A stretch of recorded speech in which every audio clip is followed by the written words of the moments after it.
5 seconds is all it takes for a city to panic. In 1741, New York believed it was under attack. But what if the real fire was fear itself? In the spring of 1741 in New York City, fear spread faster than flames.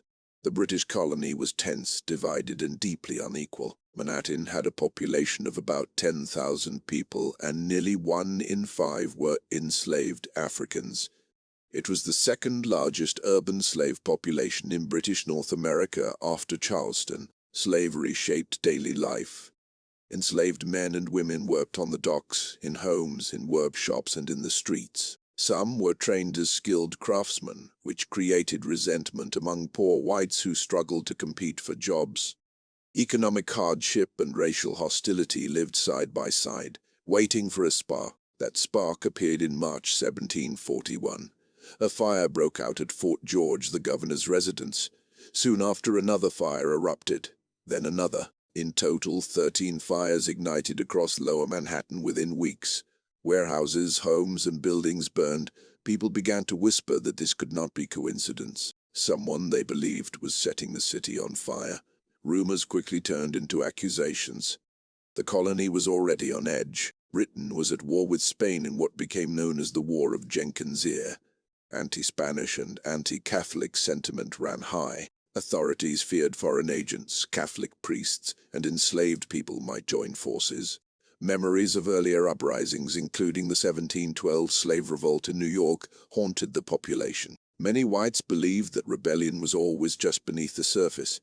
When a slave named Cuffy was seen running near one of the fires, suspicion hardened into certainty. Crowds shouted that the enslaved were rising.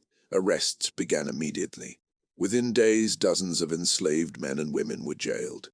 Soon, poor whites were also accused. The idea formed that there was a vast conspiracy, a coordinated plan by enslaved Africans and lower-class whites to burn the city, kill white men, seize white women, and establish a new ruler. At the center of the investigation stood Daniel Horseman Den, a local judge who took control of the inquiry. Under intense pressure to find answers, the authorities relied heavily on testimony from a 16-year-old Irish indentured servant named Mary Burton. Initially arrested for stolen goods, Burton became the prosecution's key witness. After repeated questioning and threats of imprisonment, she began naming names. She described secret meetings at the tavern of John Hewson, a poor cobbler whose establishment welcomed enslaved people, free blacks, and struggling whites. To the elite, such mixing was dangerous in itself.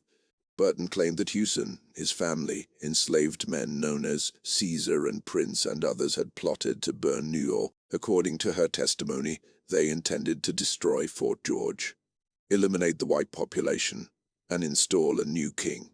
Her story grew larger with each retelling. Other prisoners facing execution began confessing and accusing others in hopes of saving themselves. The cycle of fear fed on itself. The trials resembled a frenzy. Evidence was weak, confessions were often extracted under threat, and accusations multiplied rapidly.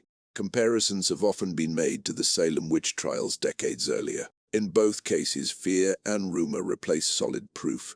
Witnesses implicated dozens of people, sometimes contradicting themselves, yet the court pressed forward. By the end of the trials, 161 black people and 20 whites had been arrested. 17 black men and 4 whites were hanged. 13 black men and were burned alive at the stake. Others were transported to the Caribbean or exiled from the colony. The bodies of alleged leaders were displayed publicly as warnings. The message was clear. Authority would not tolerate even the possibility of rebellion. Yet as months passed, the narrative began to unravel. Accusations started reaching higher levels of society. Witnesses contradicted themselves. Political leadership shifted. Quietly, the prosecution stopped. Those still in jail were released. No definitive proof of an organized master plan was ever uncovered.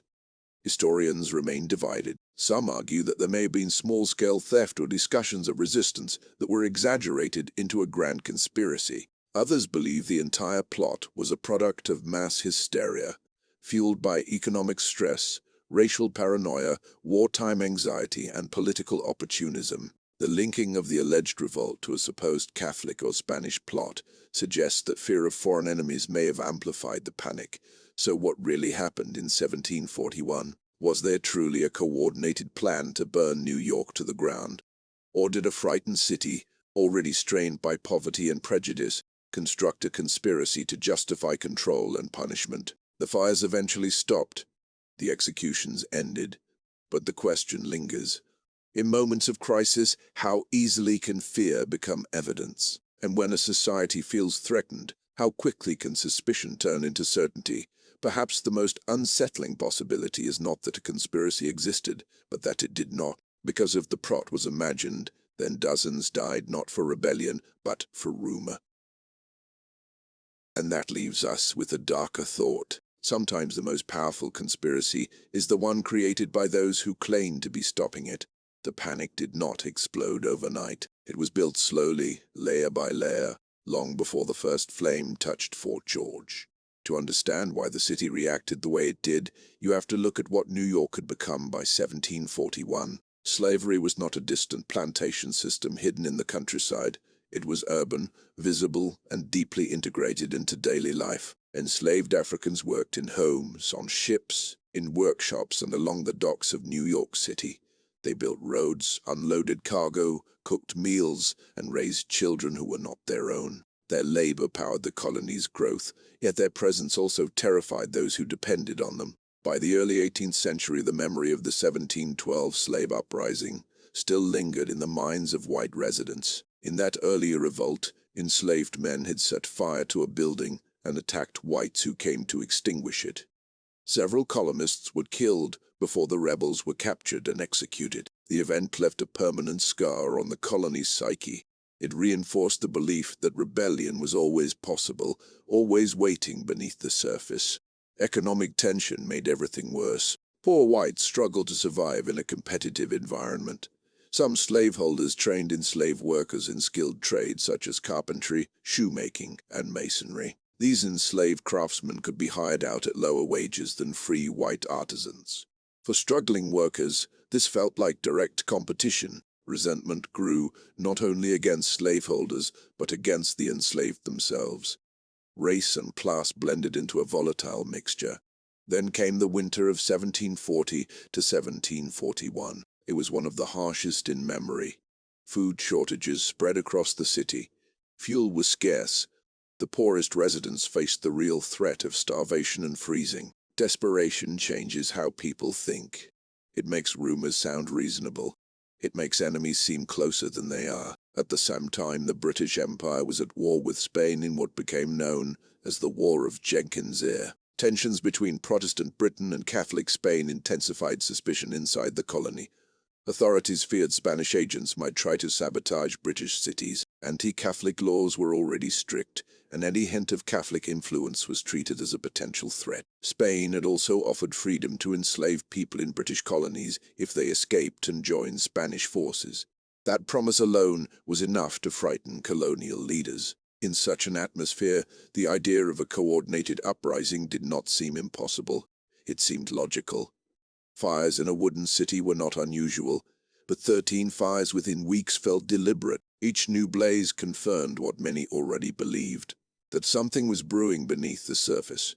Social boundaries in New York were rigid. The elite class feared spaces where lower classes mixed freely. One such place was the tavern owned by John Hewson. Located near the waterfront, his establishment became known as a gathering spot for enslaved people, free blacks, sailors, and poor whites. To the upper class, this kind of social interaction looked like disorder. It looked like potential conspiracy.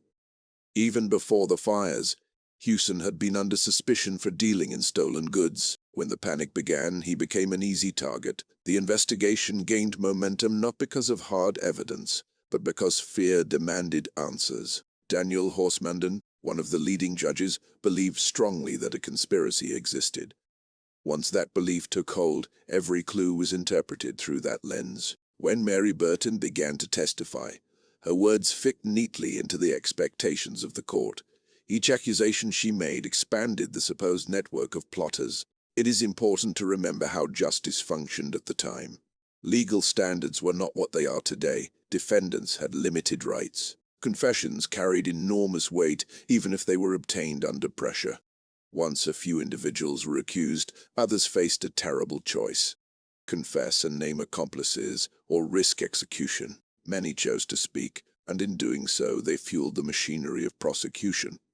As more people were arrested, the city felt both terrified and reassured. Terrified because the plot seemed larger with every confession, reassured because authorities appeared to be uncovering it. Executions became public spectacles. Bodies were displayed as warnings. The message was that order was being restored, yet beneath the surface cracks were forming. Testimonies contradicted one another. Some of the accused were defended by respected members of the community who insisted they had been elsewhere when fires broke out. Still, convictions continued. The logic was simple. If so many people were confessing, the conspiracy must be real. But was it? Mass fear has a pattern. It begins with uncertainty. It grows through repetition. It hardens into certainty. By the time doubts appear, damage has already been done. In 1741, New York may have been witnessing not a coordinated revolution, but a psychological chain reaction. The deeper question is not only whether enslaved people discussed resistance. In a system built on violence and forced labor, such conversations would not be surprising. The deeper question is whether scattered talk and small acts were transformed into a sweeping narrative of destruction because the colony needed an enemy. As summer approached, accusations even began to touch unexpected targets. When whispers extended toward members of higher society, the proceedings grew uncomfortable. The same hysteria that had once seemed useful now threatened stability. Gradually, the trials slowed. The panic lost momentum. Officials stopped pressing for new confessions. What remained were the consequences. Dozens executed. Dozens more exiled or transported. Families shattered. A city convinced it had survived a great threat, yet unable to prove the threat had ever truly existed. And so the second layer of this story emerges. Not just fire and accusation, but the anatomy of fear itself. How economic struggle, racial tension, war, religion, and memory combined to create an atmosphere where a rumor could become a death sentence. If there was a conspiracy, it left little concrete trace. If there was not, then the greater conspiracy may have been the one constructed in courtrooms, shaped by anxiety and reinforced by power. Either way, 1741 reveals something unsettling about societies under pressure. When fear feels justified, evidence becomes optional, and once a city believes it is under attack, it may no longer need proof to act. By the height of the hysteria, the trials no longer felt like an investigation. They felt like a machine that could not stop. Courtrooms in New York City were crowded with spectators who believed they were witnessing the exposure of a massive underground network. Judges, jurors, and prosecutors operated under the assumption that the city had narrowly escaped destruction. Each confession was treated as confirmation. Each denial was seen as further proof of guilt. Two enslaved men, often identified as Caesar and Prince, were among the earliest condemned. Even when their owners testified that the men had been at home during key moments, the court dismissed those defenses. Respectability did not outweigh the narrative that had already taken hold. Once someone was associated with the supposed conspiracy, acquittal became unlikely. Executions were carried out publicly. 17 black men and 4 whites were hanged. 13 black men were burned at the stake. The brutality was intentional. Authorities wanted spectacle. They wanted fear to replace doubt. Bodies were displayed in chains as a warning to others. In a society built on slavery, punishment was meant to reinforce hierarchy. But something strange began to happen. As the trials continued, accusations expanded in unpredictable directions. Witnesses started naming individuals beyond the original circle of suspects. Some pointed toward people with higher social standing. Others contradicted earlier testimony. The story of the conspiracy shifted repeatedly, growing more elaborate and less coherent. At one point, the investigation took an international turn. Because Britain was at war with Spain, and because anti-Catholic sentiment was intense, prosecutors began suggesting that the fires were connected to a broader Spanish or Catholic plot. The fear was no longer limited to enslaved rebels. It became a vision of foreign agents, priests in disguise, and coordinated sabotage. A schoolteacher named John Urey became a key example of this expansion.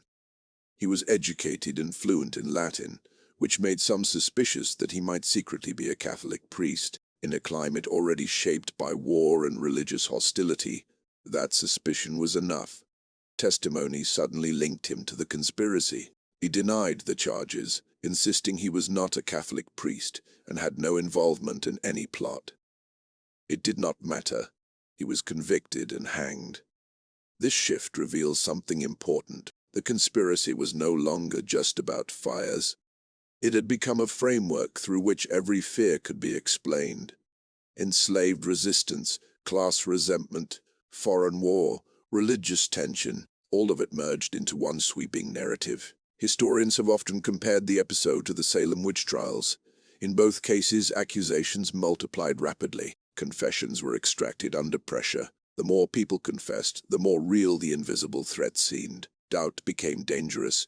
Skepticism could look like sympathy for the enemy. By late summer of 1741, however, the process began to strain under its own weight. The jails were overcrowded. The number of accused individuals grew so large that the legal system struggled to manage them.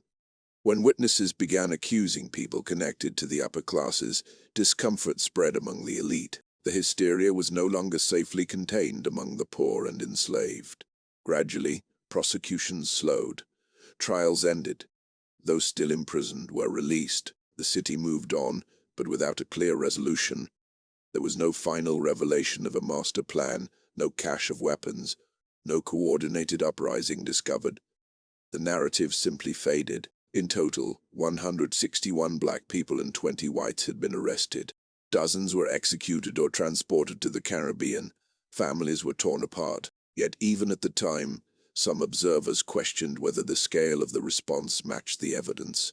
So what does Section 3 of this story reveal? It shows how quickly a justice system can transform into an instrument of collective fear. It shows how war, religion, race, and class can merge into a single explanation for chaos. It shows how a society under pressure may prefer a dramatic conspiracy to a more complicated truth. Perhaps there were conversations among enslaved men about resistance. In a world of bondage, that would not be surprising.